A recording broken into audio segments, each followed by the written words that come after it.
এভাবে একবার বাসায় পাউরুটি বানানো শিখে গেলে কখনোই আর বাজার থেকে পাউরুটি কিনে খাবেন না। খুবই সস্তা আর কম খরচে এই পাউরুটিগুলো খুব সহজে বাসায় বানানো যায় আর খেতেও খুবই মজার হয়। তো পাউরুটি বানানোর জন্য প্রথমেই ময়দার গোলাটা রেডি করে নিতে হবে।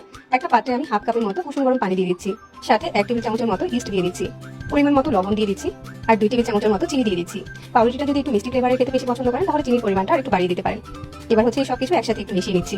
এখন এখানে 2 টেবিল চামচ পাউডার মিল্ক দিয়ে দিচ্ছি আর পাউডার মিল্কটাকে একটু মিশিয়ে নিচ্ছি। এবার এখানে আমি 1.5 কাপের মতো ময়দা দিয়ে দিয়েছি আর 3 টেবিল চামচের মতো রান্নার তেল দিয়ে দিয়েছি। এখন হাত দিয়ে এই সবকিছু একসাথে একটু খুব ভালো করে মিশিয়ে নিতে হবে আর সফট একটা ময়দার গোলা বানিয়ে নিতে হবে। যদি প্রয়োজন হয় তাহলে আরো কিছুটা ময়দা এখানে অ্যাড করতে পারেন, তবে ময়দার গোলাটা কিন্তু ঠিক এরকম একটু বেশি সফট হবে, ঠিক যেমনটা সফট করে আমি মাখিয়ে নিয়েছি। এতে করে পাউরুটিগুলো বেক করার পরে অনেক বেশি নরম আর তুলতুলে হবে। এবার এখানে আরো কিছুটা রান্নার তেল দিয়ে দিচ্ছি, তাহলে গোলাটা হাতের সাথে লেগে যাবে না। তো পাউরুটি বানানোর জন্য ময়দার গোলাটা এখন একদম ঠিকঠাক আছে। এবার এই গোলাটাকে রেস্টে দিয়ে দিচ্ছি আধা ঘন্টার জন্য। ঠিক আধা ঘন্টা পরে দেখুন ময়দার গোলাটা একদম ফুলে ডাবল হয়ে গিয়েছে। যাই হোক, এবার এই ময়দার গোলার ভিতর থেকে বাতাসটাকে বের করে নিচ্ছি আর হালকা হাতে একটু ময়দার গোলাটাকে মথে নিচ্ছি। ময়দার গোলাটাকে একটা বড়ির উপরে নিয়ে এটাকে একটু ভাগ করে নিচ্ছি। পাউরুটিগুলো চাইলে কিন্তু লম্বা করে বানাতে পারেন, আবার আপনার পছন্দ অনুযায়ী যে কোনো শেপে বানাতে পারেন। এখন এই ময়দার ডোগুলোকে হাত দিয়ে ঘুরিয়ে ঘুরিয়ে এরকম একটু গোল করে নিচ্ছি। প্রতিটা ময়দা লেচিকে এভাবে হাত দিয়ে গোল করে ঘুরিয়ে একটু সেট করে নিব। আর এই পাউরুটিটা কিন্তু যে কোনো পাত্রে আপনি বেক করতে পারবেন। তবে আজকে পাউরুটিগুলো বেক করার জন্য এই ধরনের আমি একটা স্টিলের বাটি নিয়েছি আর তার সাথে কিছুটা তেল ব্রাশ করে দিচ্ছি, যাতে করে পাউরুটিগুলো খুব সহজে উঠে আসে। ময়দার ডোগুলোকে এভাবে বাটির ভিতরে আমি বসিয়ে দিচ্ছি। আমি এভাবে করে বসিয়ে দিয়েছি যাতে দেখতে একটা ফুলের মতো হয়। এখন এই বাটিটাকে আবার একটা ঢাকনা দিয়ে ঢেকে 10 মিনিটের জন্য রেস্টে রেখে দিব। 10 মিনিট রেস্টে রাখার পর ময়দার ডোগুলো কিন্তু আবারও ফুলে ডাবল হয়ে গিয়েছে।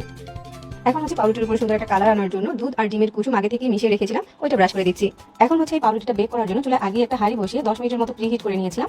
এখন এর ভিতরে একটা কাগজ বসিয়ে দিচ্ছি, এতে করে পাউরুটির উপর সুন্দর একটা কালার আসবে। তারপরে এই বাটিটাকে বসিয়ে দিচ্ছি। আমি চুলার আঁচ একদম লোতে রেখে পাউরুটিটাকে 25 মিনিটের মতো বেক করে নিয়েছি।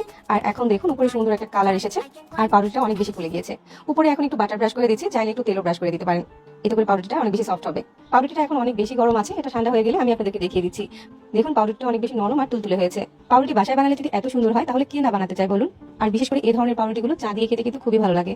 পাউরুটিটা দেখুন কত বেশি নরম আর তুলতুলে হয়েছে। আর আমার হাতে বানানো এই পাউরুটিটা যে কতটা পারফেক্ট হয়েছে এটা তো দেখেই বুঝতে পারছেন। আশা করছি আজকের রেসিপি ফলো করে যে কেউ কম খরচে বাসায় পাউরুটি বানিয়ে নিতে পারবেন। সহজে আমাদের রেসিপিগুলো ভালো লাগলে আমাদের পেজ ফলো করবেন আর চ্যানেল সাবস্ক্রাইব করবেন। সবাই অনেক বেশি ভালো থাকবেন। আল্লাহ হাফেজ।